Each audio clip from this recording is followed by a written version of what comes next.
We have all three presenters here, and I understand you have many questions. So without further ado, I will give the floor to you. So do you have any questions about any of the presentations that you listened to for session 4?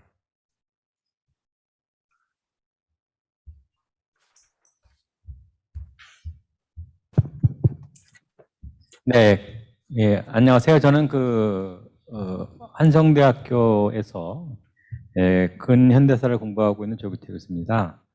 세 번째 발표인 제조 일본인 사회의 형성과 풀뿌리 침략을 발표하신 이규수 선생님께 질문을 드리도록 하겠습니다. 지금 전체적으로 벌교를 중심으로 해서 조선에 거주한 일본의 어떤 존재 양태라든가 역할 이런 것에 대해서는 크게 이견이 없습니다. 그러니까 어떻게 본다고 한다면 보통의 일본인도 행정 관료라든가 경찰 군인과 함께 광의의 조선 지배와 통치의 일원이었다라는 측면 그런 것도 공감을 하고요. 또 제조 일본인의 경우는 한편으로 보면 일본으로서 조선 지배 역할을 하지만 또 한편으로는 조선 총독부의 통치의 대상이 되었다는 점은 조선인과 조선 일본인이 같다. 그런 측면에서 때로는 지배하지만 또는 조선인과 협력해서 조선 총독부의 역할을 했다라고 하는 점에서는 크게 이의가 없습니다. 그리고 선생님 제기하신 문제 제기라든가 이런 것이 바람직하다고 생각을 하는데요. 다만 이제 이게 당시에 조선에 있었던 일본인의 어떤 생활 양태라든가 통치라든가 아니면 역할이라든가 이런 것과 관련해서 구체적인 실상을 파악하려는 노력들 이런 것들은 좀 필요하지 않을까라는 겁니다. 선생님 말씀하시기를 일본인에 대한 좋은 기억과 일본에 대한 부정적인 견해 이런 것들은 어떻게 보면 해방 이후의 정치 상황이라든가 이런 것과 역할을 해서 사실과 다르게 좀 이해하는 것이 아닌가라는 그런 생각이 좀 들었습니다. 그래서 식민지 근대화론 문제와 관련되는 것이기도 하는데요.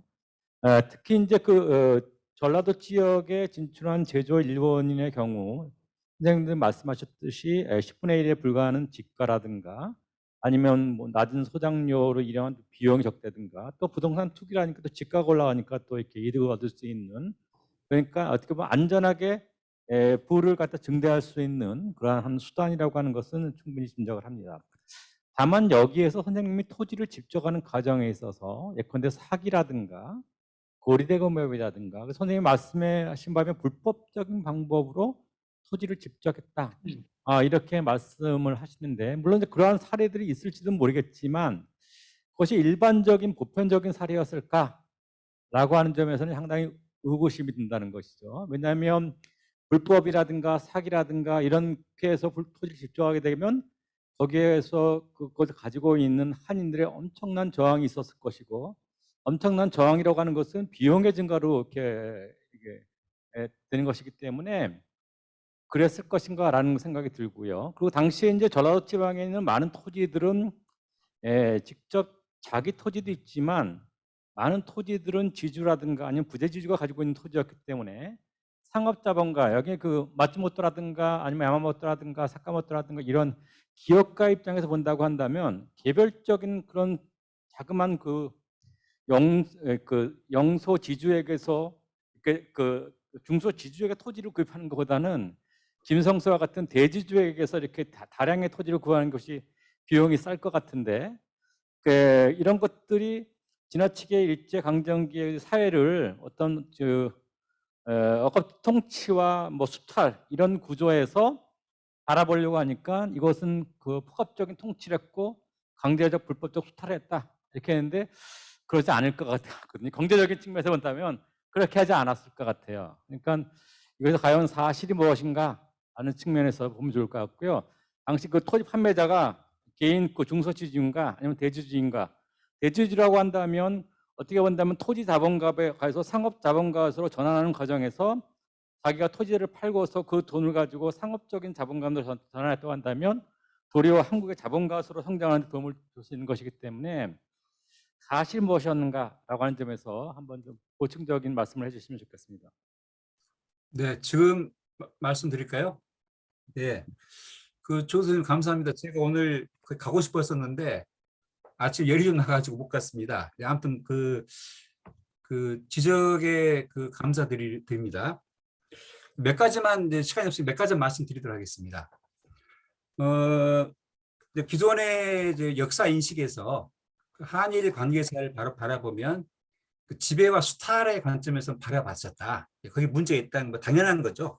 그게 아니라 이 제조 일본인 연구의 가장 포인트 중 하나는 그러니까 일본 제국 정부가 있고 조선 총독부가 있고 조선 총독부에 의해서 조선인을 지배했다라는 그런 구도였었는데 그게 아니라 아까 말씀드린 대로 때로는 갈등도 있습니다만 협력의 관계도 있는 거죠. 그러니까 조선 총독부, 제조 일본인, 그다음에 조선인 이 관계 속에서 경우에 따라서는 조선인과 제조 일본인의 이익이 합치되는 부분도 있고 서로 이제 다른 부분도 있었다. 그 부분을 우리가 좀 총체적으로 바라보겠다라는 문제의식이 하나 있고요. 그리고 이제 많은 말씀해 주셨는데 토지 지주들의 수탈성의 문제인데요. 제가 이제 뭐 다른 논문에 좀 썼습니다만은 말씀드리고 싶은 것은 이런 겁니다. 두 가지만 말씀드리겠습니다. 첫째는 대지주가 형성된 것은 조선에 형성된 것은 1904년에서 10년 사이다는 거죠. 그러니까 대지주는 이미 한국 강점 이전에 거의 모든 대지주가 조선에 진출했었다. 그게 하나 특징적인 건데 그렇다면 그때 법률적으로 어떤 문제였느냐. 물론 아까 말씀드린 대로 수탈적 상징적인 부분으로 고립대라는 걸 말씀드렸는데 물론 이제 그 외에도 여러 가지 방법이 있겠죠. 합법적으로 토지를 매수하는 방법도 있겠으나 기본적으로 많은 지주들이 러일 전쟁 이후에는 이제 법률적으로 토지 소유가 불가능했습니다. 일본인들의. 그런데 대부분의 많은 지주가 1905년에서 10년 전에 형성이 됐다라는 거. 그 사실에 주목하고 싶은 겁니다. 이게 뭐냐면은 토지조사 사업은 그러한 일본인들이 10년에 이전에 소유한 토지를 법적 소유권으로 인정해 준 사업 중 하나가 토지 사업이었다라는 그걸 좀 강조 드리고 싶습니다. 그러니까 물론 이제 토지 소유가 뭐 전체적으로 모두 다 불법적인 건 아니겠죠. 물론 당연히. 그러나 대지주의 경우에는 1900 러일 전쟁의 승리와 더불어서 조선의 많은 토지가 일본 대지주의 손에 넘어갔다. 그 사실 하나고요. 또 하나가 상업자본가 말씀하셨는데요. 많은 이제 사례들 경우에 보면은 상업자본가 특성 중 하나는 상업성 이윤이 높은 곳에 따라서 자본이 투하되는 겁니다. 초창기에는 상품 유통이라든가 미국 반출이라든가 이런 걸 통해서 이윤을 창출했는데 가만히 생각해 보니까 조선에서 직접 농장을 경영하고 거기에서 소장미를 수확해 가지고 일본에 가서 판매하는 것이 훨씬 이익이 남다라는 것을 직접 본인들이 확인한 거죠. 따라서 많은 지주들 같은 경우에 상업자본가가 지주로 전환된다는 측면이 있다고 보거든요. 물론 이런 부분이 이제 많은 사례를 통해서 앞으로 이제 검증이 돼야 될 텐데 전반적으로 이제 선생님께서 말씀해 주신 제조 일본인들의 실태 규명, 실상 도대체 어떤 거였느냐 이 부분에 대한 연구는 역시 앞으로도 여전히 새로운 연구 영역으로서 더 충실하게 연구해 나갈 필요가 있다라고 말씀드릴 수 있겠습니다. 저도 이 부분에 대해서 더 많은 걸 생각하면서 자료에 근거하면서 앞으로 연구해 나가도록 하겠습니다. 답변이 됐나 모르겠습니다. 감사합니다. Okay, thank you. Are there any questions? Any more questions about the presentations? Yes.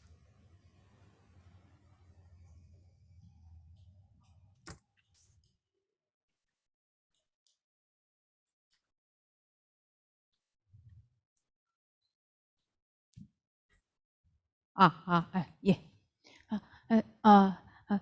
Thank you so much for all these great presentations. I have a question for Dr. Shukla, and then I'm so glad to meet you online. Yeah, we were supposed to meet in person, but yeah. And I hope you are you're doing okay. And okay, I have a yes, I have a question about your presentation. It's so you yeah, I'm sort of familiar with this debate between multiculturalists and liberalists, and how a liberal nation state can accommodate cultural minorities. And they could be those cultural groups could be immigrants, could be citizens, and multiculturalists, they argue that liberalism has its own limitations to provide sufficient recognition of those the rights of minorities. And so because liberalism is based on the default category of, I would say, white male citizens, particularly in case of Europe. So I would say so when you say just cultural identity or cultural groups, do you mean racial groups, or do you categorize this as just some subgroups of immigrants or non-white citizens in Western world? So I'm asking this question because in case of the U.S., Canada is a really some sort of ideal example of some balance between multiculturalism and liberalism. But in case of the U.S., particularly after the former president, now. And the United States is now going through a midterm election, and then Trump supported candidates. They claim that white people are being replaced by minorities, non-whites. And what they are claiming is that particularly white male identity has been erased, and then all those Fox News hosts, they are claiming to reclaim white male identity physically and culturally. So I would say they are already culturally so what I think is the cultural multicultural the idea of recognizing cultural minorities has not been very well accepted, very well received by many countries. And then I think it's a little bit too early to talk about sort of doing some balancing game between cultural identity and cultural identity and so some liberalism or welfare state. So I'm wondering what do you think of what are the negative aspects of cultural identity? If you can say some kind of examples about the negative aspects of cultural identity that should be sort of regulated or removed. Thank you. Thank you for your very thoughtful question. Regulating identity is going to be extremely problematic because it will involve, issues relating to freedom and dignity of persons. So that's going to be very difficult. But coming back to your core point that the cultural, issues have been used as a sort of in a xenophobic sense in the US. You mentioned white replacement theory. It is true that xenophobia is becoming a part of political discourse in many countries, and this is a problem that we have to struggle with in our social space and find ways to combat. I am coming more from an ideal theory perspective though, which is that, it is hard to have an argument with a racist or xenophobic individual but it should be possible to have an argument with a rational and thoughtful person. And when it comes to culture, then even thoughtful people differ on its precise role in human life, and particularly in the lives of immigrants. And so what I have argued, and I continue to argue, is that sometimes we tend to sort of like, it's like a very binary formulation. Either you are for cultural rights or you are against it. And I am for it as well as against it. To me, it seems that there are, culture is an intrinsic part of human personality, and that should be recognized, because we are all cultural beings in some sense, where we grow up, where we are raised, how we speak, the language, everything impacts our personality, and that needs to be celebrated and recognized. And yet I cannot resist to conclude that culture also puts a lot of constraints on us, and some of those constraints need to be resisted, and particularly in the context of women and children. When I come from India, and when I look at the rights of women and children in our own society, then over there, then very limited, in many ways, and the same story holds on a global scale. So I am a little reluctant to accord a sort of intrinsic, non-negotiable value to culture. I think that culture is an intrinsic part of who we are as individuals, but at the same time we should be open enough to question its problematic and negative aspects. And I think that many multiculturalists take a very defensive posture, and for them it's like it's either you are for cultural rights or you are against it, kind of thing. So that's what makes me theoretically uncomfortable, and we totally resist. And I mean, we have to. I recognize your point. It's difficult to have a conversation with xenophobic and resistant and people who have sort of gone on the other side. But among thoughtful people, this conversation should occur, and that's where I come from. Thank you. Okay. Are there any questions? Yes.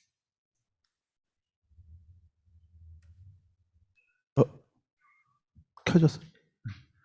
예, 한성대학교에서 서양사를 강의하고 있는 윤용선이라고 합니다. 이규수 교수님께 질문을 하나 드릴까 생각합니다. 아까 조규태 교수님 질문하고도 좀 관련되는 것 같은데요. 근데 오늘 교수님이 발표하신 주제와는 직접적으로 오늘 교수님이 발표하신 그 주제와는 직접적으로 관련되는 것 같지는 않습니다만, 저는 서양 현대사를 강의하고 있습니다. 그래서 오늘 발표하신 그 내용에 대해서는 잘 모르기 때문에 그 대중적이고 아주 기초적인 질문을 하나 드리고 싶습니다. 그리고 여기 지금 온라인상으로 외국 그 학자분들도 같이 연결이 돼 있고 해서 뭐 전혀 무의미한 질문은 아니라는 생각이 드는데요. 그 일본의 그 조선 강제 지배가 조선의 어떤 근대화를 가져왔다라는 그 소위 그 식민지 근대화론, 그것에 대해서 오늘 그 전문가를 모신 김에 전문가 입장에서는 이제 그 식민지 근대화론에 대해서 어떤 생각을 가지고 계시는지 그 일본과 조선 관계에 대해서 잘 모르는 대중들을 위해서 좀 이해가 쉽게 한번 설명을 해주셨으면 고맙겠습니다. 네, 질문 감사드립니다. 제조 일본인들의 그 여러 가지 유형화가 있을 텐데요. 그 첫 번째 유형은요, 오늘 발표에서 말씀드린 것처럼 그 조선을 순진하게 그리워하는 사람 유형이 있습니다. 그러니까 조선하면 아카시아 생각이 난다거나 조선은 음식이 맛있다라거나, 그러니까 그리워하는 그 순진한 부류가 한 부류가 있고요. 두 번째로는 방금 그 선생님께서 지적하셨듯이 우리 일본인은 나쁜 짓을 안 했다. 조선을 개발시켜줬다. 철도를 부설했고 댐을 만들었고 농경지를 정리했다. 즉 식민지 근대화를 이루었다. 그러니까 절대 우리는 침략이 아니고 조선을 도왔다라고 인식하는 유형이 있습니다. 세 번째 유형은 어떤 침략자로서의 일본을 반성해야 된다. 특히 소수입니다만은 그 세 가지 유형으로 일단은 그 구분이 가능할 텐데, 기본적으로 식민지 수탈론의 문제와 식민지 근대화론, 그건 뭐 서구에서 마찬가지겠습니다만은 특히 한국 역사학계와 일본의 최근의 경향에서도 그 식민지 근대화를 주장하는 사람들이 굉장히 많죠. 주로 경제에서 하시는 분들이 많이 있는데, 간단히 말씀드리면 그 김용섭 선생님이 연세대학교 김용섭 선생님이 아주 잘 표현하셨던 것 같아요. 그 개발이 무엇이냐, 그 뭐냐면 수탈을 위한 개발이다라는 이야기를 하셨거든요. 수탈을 위한 개발. 그러니까 철도 부설 내지는 도로 건설이라는 부분은 특히 조선의 경우에는 미국 반출의 편리성을 도모하기 위해서 만든 거죠. 그런 의미에서 저는 개인적으로 뭐 당연히 식민지 근대화론에 대해서는 반대 입장이고, 그 여러 가지 자료를 보더라도 일본이 식민지 조선을 위해서 공헌했다라고 하는 것은 역사의 날조다라고 생각합니다. 아울러서 최근에 한일의 역사 관계 속에서 가장 문제가 되는 게 본질은 이거라고 생각합니다. 아주 간단한 비유인데요. 갑자기 침략자가 일본이 제국 일본이 조선을 지배했었는데 어느 역사 인식이 어느 날 갑자기 침략자가 피해자가 되는 거예요, 요즘에. 그러니까 지금 일본의 역사 왜곡의 본질은 침략자가 갑자기 피해자로 변신하는, 여기 이 부분이 있다고 생각합니다. 특히 역사를 연구하는 입장에서는 당연히 그 부분은 받아들일 수 없는 부분이고, 그래서 그 수탈의 구체적 실상에 대해서 앞으로도 꾸준히 연구해 나가야 된다라고 저는 생각하고 있습니다. 네, 이상입니다. Okay, are there any questions?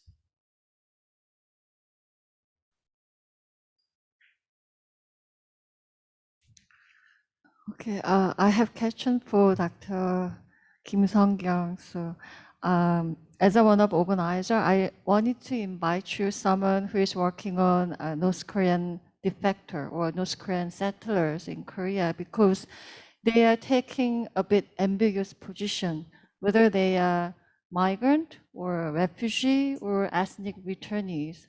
And then it's quite unique existence, only can be seen in this context of Korean society with a conflict situation with North Korea. So actually school is a quite interesting case. It's kind of contact zone, but it's more about how this Korean government spatially or economically hospitalize those ambiguous presence in Korea. So usually in spatial strategies relate to multiculturalism, there's two options, whether we should mixing them with host society or should we segregate them to provide more proper resource. So maybe inside the school, from your case, there are some mixing policies happening because inside the class, North Korean and South Korean student is study and live together. But outside the campus, surrounding that, surrounding the school, the residential area is really divided. So maybe that spatial strategy between segregation or mixing is now being played at the same time. So based on your fieldwork, how do you find any direction for more proper spatial strategy you can suggest? Thank you for thank you for your questions. And you are right. I think the interesting part to define in North Korean, in South Korean context, because their position is very ambiguous and ambivalent. In terms of the policies and in terms of the sort of law level constitution, the North Korean migrants is defined as part of national, right? Part of national. So all those like a supporting system is actually based on the assumption that is North Korean is part of South Koreans. But the problem is all kind of detailed supporting system is actually differentiate them from the host residents from the South Koreans. So, for example, you know, they have the rental housings, but at the same time they have the surveillance system. The police is actually they said it's supporting, but it's actually surveillance the North Korean for 5 years. So these are kind of really complex positions for the North Koreans, and also because of that, it's very hard to define it. And another point I just want to make is, you know, it is the tension between the national part of national or the part of the multicultural communities, because so, you know, some of the researchers and academics in these days is really arguing that in terms of social policies, we have to sort of treat them as a part of the multicultural policy rather than, you know, treat them as very specialized in part of national. So that is something I just want to mention. And regarding my fieldwork, before I really start my fieldwork, I thought that is I would like to criticize the A elementary school. I was pretty sure that is, you know, the number of the old school number and also the rumors around the school is, I thought that the school must have kind of function. They operate as a function to segregate North Korean children from, you know, the middle class South Korean children. But it turns out that, you know, it has very mixed kind of dynamic. It has sort of contact drawn dynamic at the same time. It has more cooperating and, you know, more like kind of equally interactions between the two groups. So so that is, you know, kind of good part and positive part of the A elementary schools. But it's once the politics and once this the you know the other, you know, medias and academics recognize the A elementary schools achievement, and it suddenly is changed. The whole situation is being changed because the South Korean parents, they feel kind of threatened. They feel that, you know, this school is actually providing good economic resources and facilities and program, but, you know, now kind of stigmatized as, you know, North Koreans elementary school. So when I just interviewed the teachers and principal, and their position is try to remain as a low key. You know, if, you know, the government finds out, or if the media finds out, or even including me, the academics finds out, then, you know, the South Korean parents, they get panicking. You know, they get really panicked. So I think we have to be, in terms of, we have to be more in policy level, and at the same time in discussion level, we have to be very subtle, you know, try not to really rebuild the whole situation of the elementary schools, so that this kind of their very innovative achievements can be remained in or continue for the future. But at the same time, the class differentiations cannot be completely overcome. I mean, that's what I found. I think that my question is whether is this segregation, is it just really about South Korean or North Korean, or is it the middle class and working class? It's my actually tentative conclusion is actually all about the economic capital, whether, which houses you are living in, which apartment you are living in, depends on that. The children, they gradually kind of absorb their parents' logic and parents' culture so that they make it in different kind of segregated culture. So unless we don't really overcome this economic segregation, economic capital issues, it won't be very difficult to move on in better harmonious kind of society and harmonious sort of interactions. Okay, I'd like to add my own question because I'm the chairperson, so I play the chairperson card. And I wonder whether you are planning to do a similar research for a middle school or a high school in the future. I mean, you explained that this A elementary school has a special position and elementary school is different from middle school, high school in a way that students are allocated to the elementary school, while for middle school, high school, they can actually choose, or they can apply for, or they can get a test to go to a different school. But I still wonder whether you are planning to do any further research on the on the middle school, high school, because I think the peer pressure is much stronger in the middle school and high school, and students may feel a different level of tension or pressure, and then you may get a different picture altogether if you focus on the middle school or high school. Yeah, I think it's an excellent question. I found it really difficult to access the school. I mean, that was huge challenges for me. Even access to the elementary school and access to the little children's, I had to really go through the whole this ethical procedure, and I had to get the permission from the parents. And as I mentioned, that the teacher, they felt, if this stories goes too publicized, and then it might have another issues within their community. So teacher wanted to be very, very low key. So in that sense, accessing to the school, it was really difficult. But what I really wanted to do is actually, I just really want to sit in their class like Paul Willis did, so that I want to really very carefully investigate how the North Korean or low class background children, how they behave in a class, whether really they constructing kind of countercultural behavior, delinquent behavior, or they pretend to be okay, or where they really part of their competition, they have this aspiration to go to the good school, good middle school and high schools, and even the university, and making kind of social privileged status.